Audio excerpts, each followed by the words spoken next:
سلام علیکم برادرها. امروز یک روز بهاری دیگر برآمدیم یک تماشا. یک دو تا رفیق داریم اومدگان در هم بالا. راستی گفتن که در کامera نیاییم، ما هم نخواستیم کامera کنیم.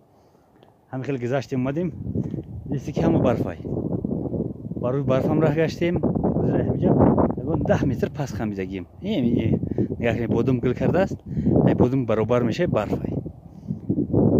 گلوی بادام تماشا کردم. خیلی هیچ گپ نه. اومدم که گلی خورم. خیلی پستای نایدم سرسر. گفتم یک خبرشو گیرم تماشاش کنم. گذاشتم تماشا کردم. پایینتر اومدم. سر یک تاش سرخشتگی ای. ها از این 10 متر اگر پایینتر بیای گلی اولمش کوفتگی ای. این فکر می‌کردم با خودم فکر می‌کردم که شاید یگان ماه دیگر پیش موندگی برای شکفتن گلی هورمون نه که نه برادر گلی هورمون در جای ما شکفت در جایش ما با فیلم خوک شدیسه در جای ما نو شکفته بعضیش که طرف افتورو هم خیلی در همین خلای این طرفش نشده این طرف افتوروش شکفته است نیاز نشان میدین تماشا اگر همین برای ما کم تر خرسان شه بهره بره یعنی که تاپ بولیده شوه این با معنی که من با مقصد اساسیم رسیدم مقصد مهمیه سلامت باشه تماشا کنید اینا برادران در نهایت گلی هورمون اینا قریب کش گفته است نش گفته است قریب کش گفته است 1 2 3 4 تا 4 دونه داره اینه اولی خیلی میشه بعد میشکفه گلی میشه که مانند گلی دولا سرش سنی پویون انا ایشان یکی چند تا داره بوز بالا 2 تا 4 تا 6 تا 8 تا 9 تا گل میشکفه اینا می همش گلی هورمون دیدی که دیگر علفا قدشون پستای این پیش همه میبرویا توس یک نیم ماه گلش میمونه برادر عزیز به حد گلی خشرو داره به حد گلی خوبای این از دیگه گذشتی نشینی آدم نگیری در ویخش برادر او بالایه باور کنه نمیدونم شما رو من ای تماشای همین چیز راحت میکنم وقتی درسته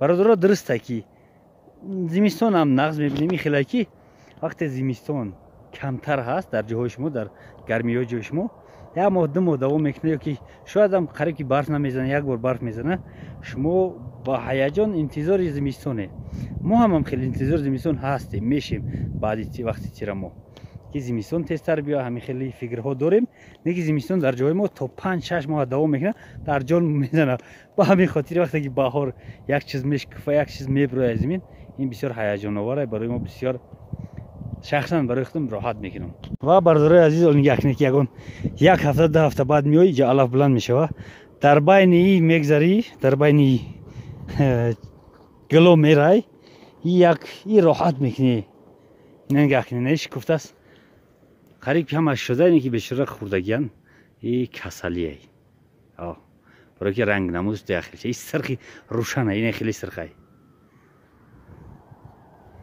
مرا یک شکفتگی انا شکفتگی خوبه یافتم این را نشان دادیم برادرای را میگن ریابچیک امپراتورسکی ای تیور میکنن نوشویسته انا نگاه کنی شکفته است ای تماشای سیر نمیکنی این ایشه نگاه کنی تازش نوار گیریم که راحت بکنی اینه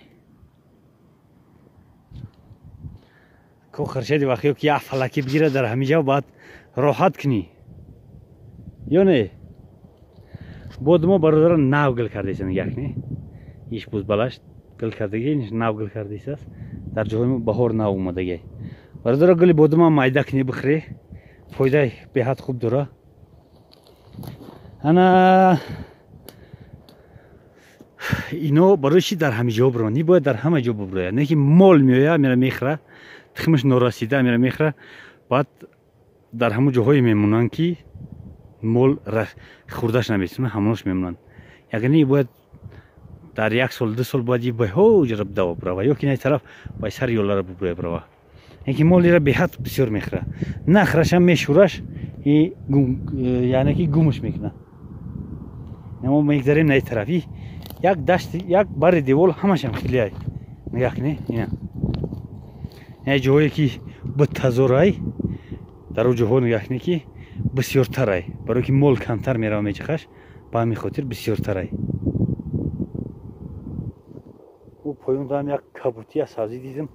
او طرف زوجه باید میده تر باشه. برادر عزیز بازم نواری ما ادامه داره. یک برادر زنگ زد. نمیتونم که پیش دورتر برم. برادر عزیز، برادر وقتی که رسیده بود ایجنه دریا او طرف دریا سالی پار سال گیم سالی پار نه پیرور سال تخمش چیندم بردم در گردی خانه شپیدم. سال گذشته تخمش بردم شپیدم نه که ندیدستم همراه چیو نمیبرویا. امسال میبرم میشپم بعد معلوم میشه که چیو نمیبرویا چیو میبرویا. اگر ای تخمش ببرویا ان شاء الله که تمام تاریخچه‌ها تامین کرده میتونم. ای تخمش اگر ببرویا وقتی تخمش رسید میام همش میچینم. همش نه بسیارش میچینم. بعد تقسیم میکنم در تمام گوشه و کنار تاجیکستان. بعد دیگر رو شما میگیره با دیگر رو تقسیم کنیم. سال به سال 5 شوا خوب میشه که هر کس در پیش خونش دوستا باشه. این پیش همه گل ها میبرویا میشکفه. اگر در پیش خونه یک تامتری باشه یا تنه 10-15 تا باشه در پیش خونه هست. 10-15 تا که باشه در خونه برامدی گلش کفتگی رو میبینی. ان شاء الله که روزت بخیر میگذره. وقتی که سحر ای خونه برامدی با نسترن چوق با تاب بولیده ای خونه برامدی کارت بر رو میگیره فراموش نکنی بردارو. وقتی که با تاب خش ای خونه برامدی در خونه که جنگ جنجال یا لوا کشول ای خونه میبروی کارت بر رو نمیگیره. با همون خاطر برادرها هر یک انسان باید حرکت کنه که ای خونش برامد وقتش خش باشه. در خونش وقتش خش باشه. زن فرزند خطی وقتی خش خطی گپ زنه. جنجال در کار نیست.